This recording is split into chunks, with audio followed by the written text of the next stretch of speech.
அன்பானவர்களே, எனக்கு பின்பாக இந்த அருமையான மெரினா பீச் கடற்கரையை பார்க்குறீங்களா? One of the longest beaches in the whole world.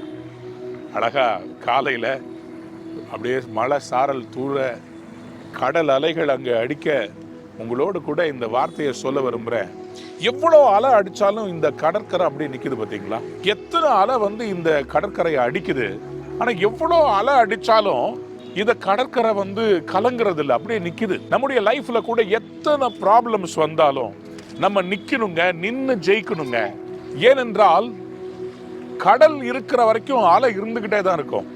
ஆனா கரை கலங்க கூடாது. இன்னைக்கு உங்களை பார்த்து ஆண்டவர் சொல்றாரு, நீதிமொழிகள் 24:10, ஆபத்து காலத்தில் நீ சோர்ந்து போவாயானால் உன் பலன் குறுகினது.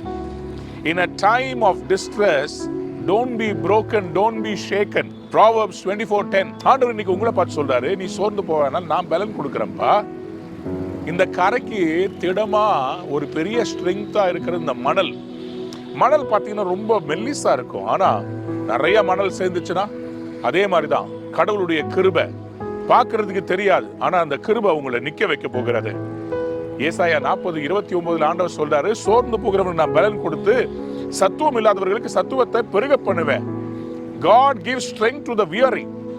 இந்த கடற்கரை மாதிரி எவ்வளவு அலை வந்தாலும் அசைக்கப்பட முடியாத அளவு கர்த்தர் உங்களை நிக்க வைக்க போறாரு.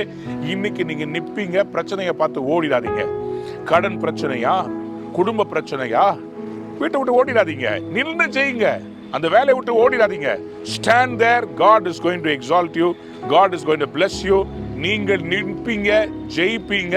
பலன் கொடுக்கிறவர் உங்களோட இருக்கிறார், உங்களை பலப்படுத்துவார். இந்த நாளில் நீங்கள் பலன் கொண்டு இந்த சோர்ந்து போகிற நேரத்துல இன்னும் பலனை சேர்த்து இந்த கடற்கரை மாதிரி திடமா நில்லுங்க, ஜெயிப்பீங்க. God bless you. You will stand. You will not be weary. God will strengthen you.